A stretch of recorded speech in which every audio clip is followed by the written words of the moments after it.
this is Ria. Welcome to Little Stories for Tiny People. This time, I really do not have a guest. Last time, that crafty and opinionated Mr. Hedgehog managed to burrow himself into my studio. I'm still trying to retrace his paw steps. Anyway, this time, I locked the door. Sometimes I need some personal space, as I'm sure you do as well. All that's to say, I do not have a guest. All right, on to our story. Little Bear goes over the hill. Remember, there are no pictures. You'll have to imagine the pictures in your mind. You can imagine them however you want. Okay, here we go.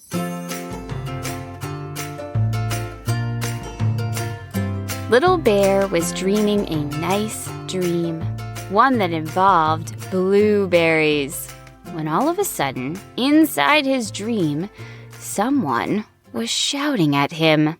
Little bear, wake up, little bear. It was the blueberries. It's very weird to be yelled at by blueberries, his dream self thought. But then he felt himself being swatted by something. Bees? It better not be bees. He flailed his paws around. Then he was being pulled up, up, up, and Little Bear shook his head and blinked. His grandpa was practically nose to nose with him. Your mom wasn't joking. You really do like your sleep. Little Bear yawned, closed his eyes, and laid back down. Not so fast, Grandpa Bear said, hoisting Little Bear up again. Little Bear giggled. I had to try, Grandpa. Little Bear, you've got to get up. But laying down is so much cozier, Little Bear said, slowly lowering himself back to his pillow. Grandpa was too quick. He grabbed the bristliest fur brush he could find.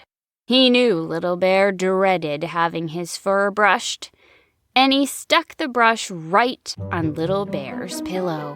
When Little Bear lowered his head, his ear hit against the bristles and made him jump. Eek! Grandpa, you are sneaky. Little Bear wasn't really hurt, but he cradled his ear and wore a pained expression nonetheless. My poor, innocent little ear. Grandpa just cackled. Your ear is fine. Gosh, I'm getting more clever by the day. All right, it's time to go. Go? What, you think I troubled myself to wake you up just for kicks? Even though he didn't totally know what that meant, Little Bear liked how Grandpa said silly things like just for kicks. No, today,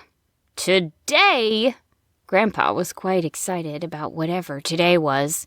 Today is the day the blueberries on Old Blue Hill are finally ripe. Little Bird told Little Squirrel, and Little Squirrel owed a favor to Uncle Bear, and Uncle Bear told all of us just now at Morning Circle. Little Bear had always wondered what grown-up bears did at Morning Circle. Apparently, they talked about blueberries. Little Bear couldn't wait to grow up. Now, Grandpa had Little Bear's attention. Every bear knew that of all the stuff they ate, blueberries were the best by far. Little Bear's cousin Sebastian maintained that mulberries were better, but come on, that's crazy. Little Bear's mouth began to water as he imagined himself plopped down on Old Blue Hill, shoving pawfuls of ripe berries into his mouth. Little Bear snapped out of his reverie. Yes, Grandpa? Let's go. He pulled Little Bear up out of his bed, gave him some water to drink, brushed his fur, and Little Bear even let him, as he daydreamed about blueberries. Then they were off. The sun was just barely up as they trundled through the forest.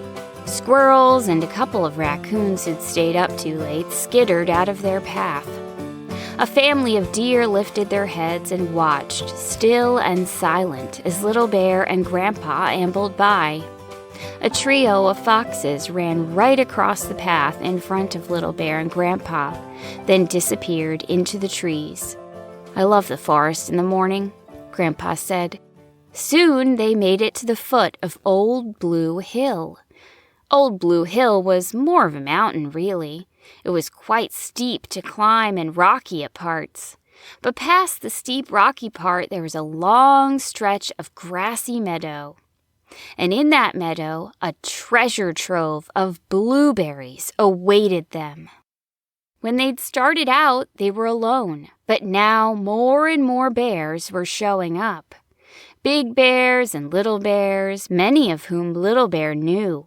His friends from school, his many cousins, including Sebastian. Why is he here and not off looking for mulberries? Little Bear wondered. Little Bear began to get a little nervous. "Grandpa, do you think there will be enough blueberries for every bear?" "Don't worry, Little Bear. This is a huge hill. There'll be enough." Little Bear nodded and followed Grandpa up the hill. Finally, they reached the meadow.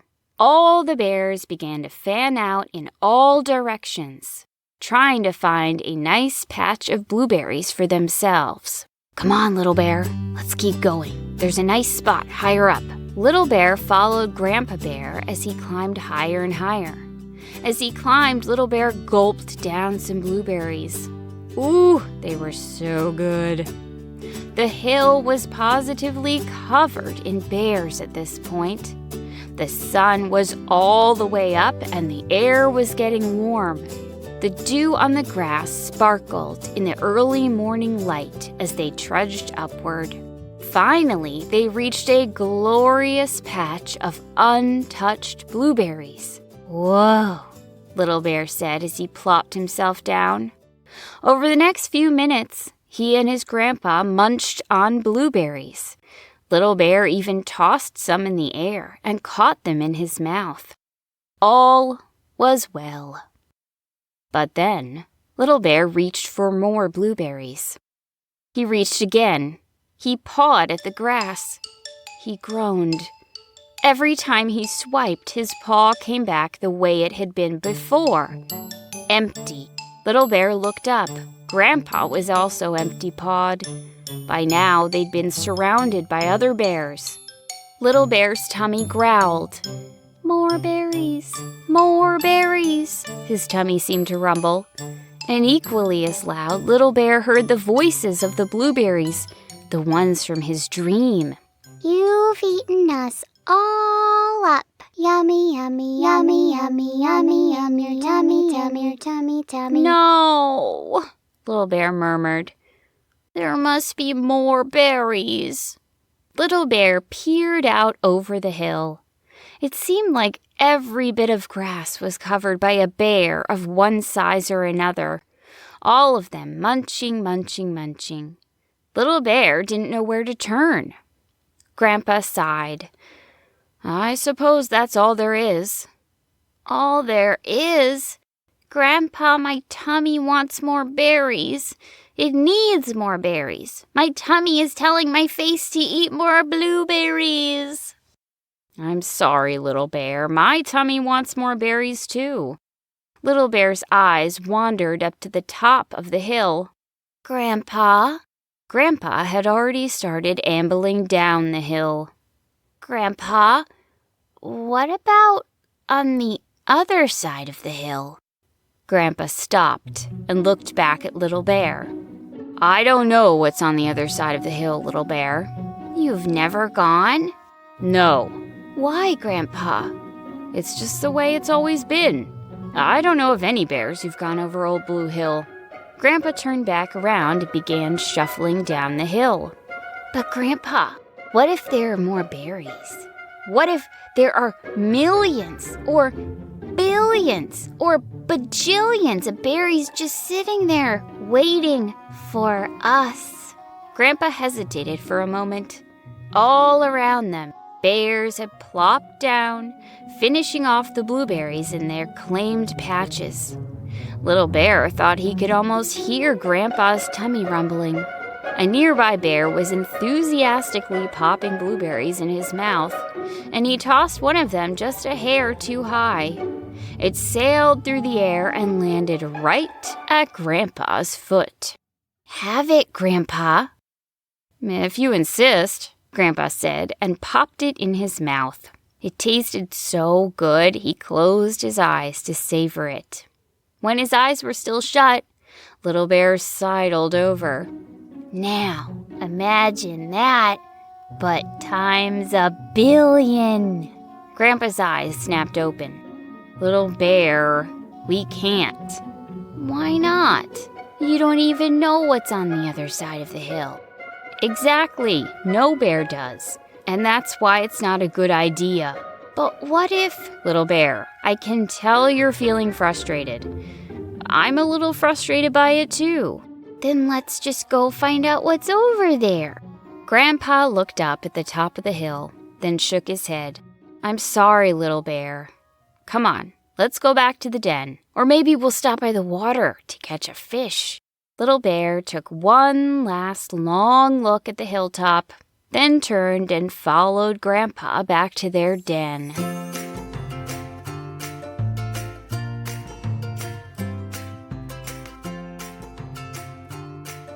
Just kidding, that's not the end of the story. Ha, totally tricked you guys. Let's hear the real end of the story. That night, Little Bear had another dream about blueberries. Yummy, yummy, yummy berries in your tummy, tummy, tum. Little Bear was enjoying his dream, but he was suddenly startled awake by a strange sound. Little Bear sat up in bed. The sun was already creeping up into the sky. Little Bear listened for the sound again, thinking maybe he'd dreamt it. But there it was again. It was faint, but clear. "Help! Somebody help!" Little Bear jumped out of bed and raced to find Grandpa. "Grandpa, there's a bear calling for help." Grandpa was making some tea in the kitchen. "I didn't hear anything." "I heard it twice." Grandpa cocked his head and listened. "Help! Please, someone help me." "You're right, Little Bear. Let's go." Grandpa led the way toward the sound, with Little Bear following close behind. They followed the sound through the trees.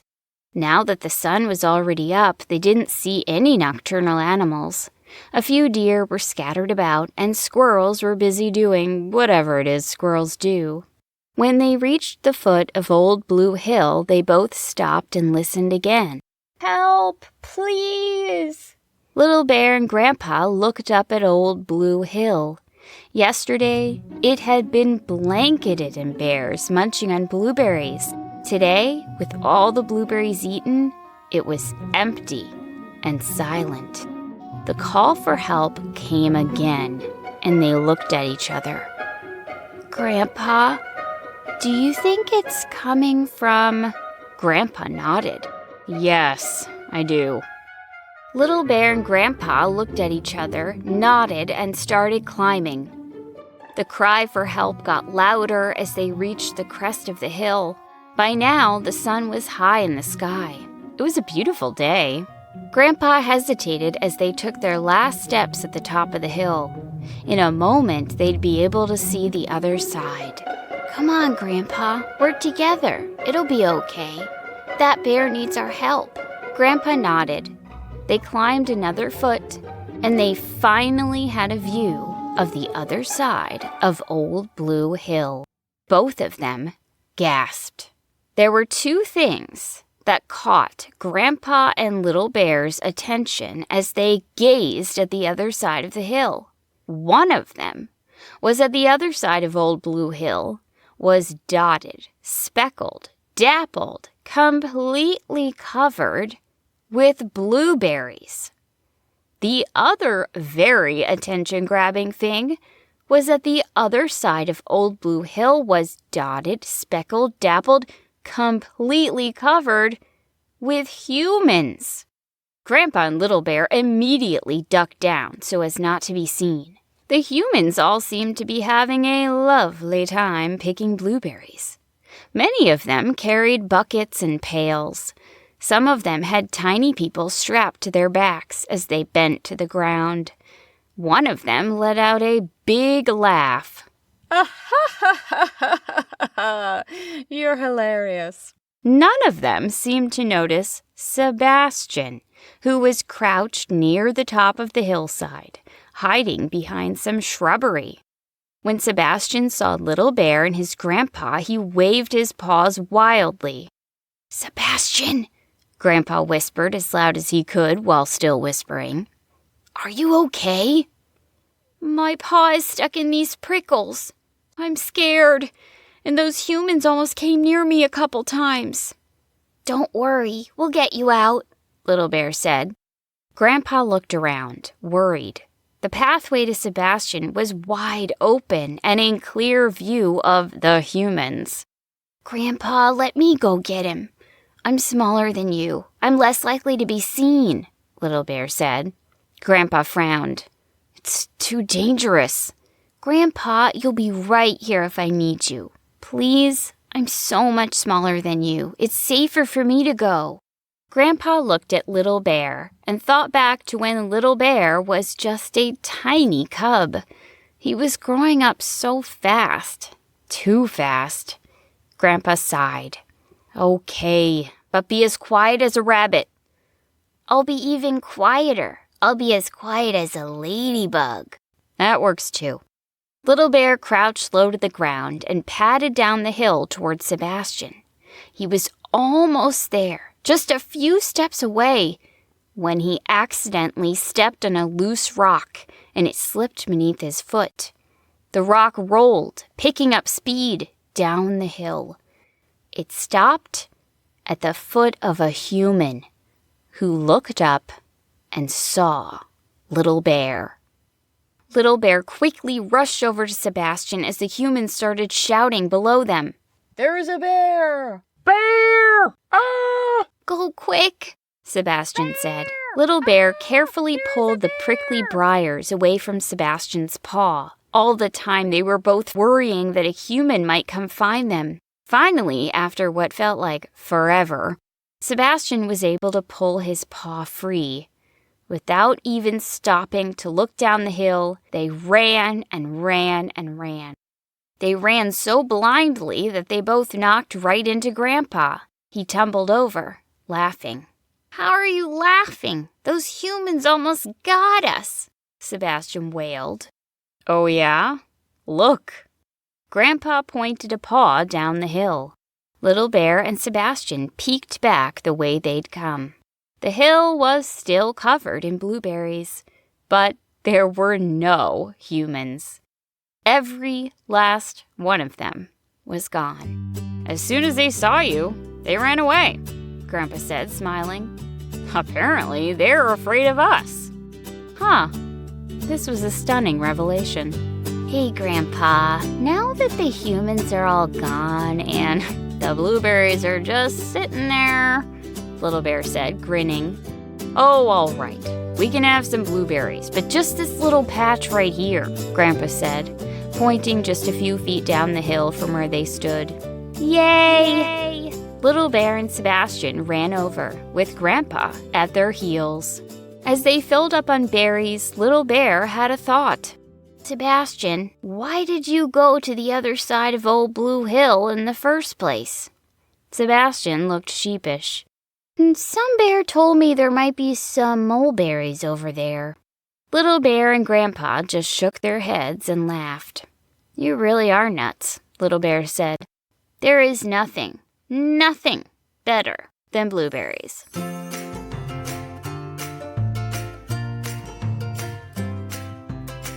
I have to agree with Little Bear on that one. I love blueberries so much. They are definitely one of my favorite foods.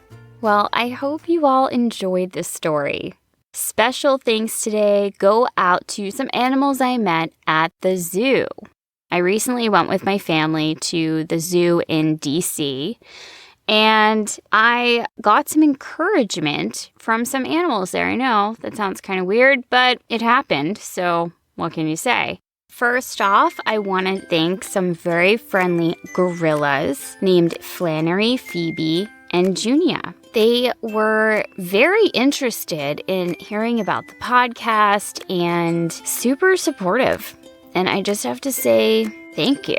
That was really helpful to me. I also want to thank a few gibbons. If you don't know, gibbons are very vocal. They make super cool sounds. And we got to see some gibbons having a very lively conversation in their habitat. So I just want to thank William Ellis and Colette and Simone. They were the gibbons who were just the most interesting. And I have to say that when I heard them going back and forth, calling to one another, it was very inspiring. I felt like, you know what? I just really need to write more stories. Tiny people, I can't explain how these things are connected. They just are. You just have to trust me. I want to thank a couple of tortoises named Rosa and Ida. I love tortoises. I find them completely fascinating. They live a super long time. They're enormous. And they just go through life very slowly. Sometimes I feel like I just need to slow down and think about things more. And when I saw Rosa and Ida, it reminded me of that. So thank you. Little Stories for Tiny People is written, performed, and produced by me, Rhea Pector. Thank you to all of my listeners who have gotten in touch with me. A lot of people email me and send me gorgeous drawings. I love getting your artwork. And thank you to listeners who have left a rating and review on Apple Podcasts. That is very meaningful. I really appreciate it. I really have a wonderful audience, and I just want to say thanks. Thank you, as always, for listening in.